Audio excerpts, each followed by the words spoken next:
وسلم كلها كانوا بحاجة في الحرم هنا، تعينت أنا في مسجد مبارك. بس انك يا شيخ بدأت بالحرم المكي الإمامة. لا، المدينة. بالمدينة. أيوة نعم نعم. جلس صلاتك هناك. بدأت في مسجد قباء. أي.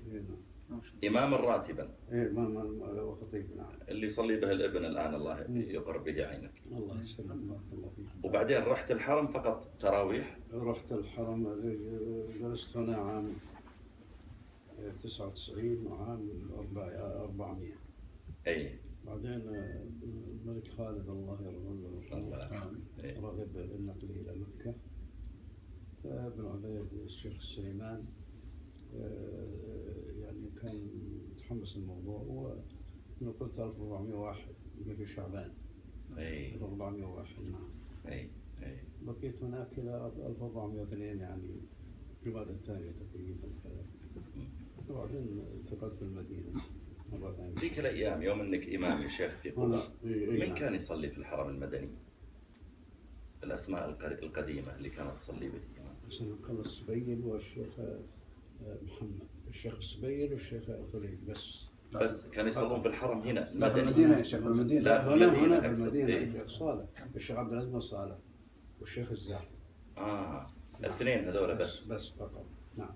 رحمه الله رحمة واسعة. يصلي يعني في بعض الصلاة الغروب محمد الثاني.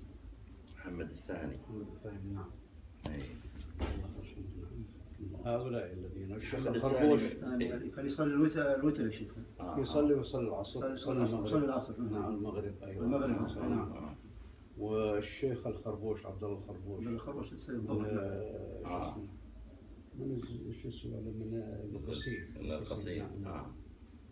كان يصلي هؤلاء اللي كانوا يصلون. لكن قصة نقلك من الإمامة من قباء، أمر الملك خالد الله يرحمه، كيف صلى معك وسمع صوتك؟ سلمك الله. الملك خالد كان سلمك الله أول من تولى شؤون الحرمين الشيخ ناصر بن حمد الراشد الله يرحمه،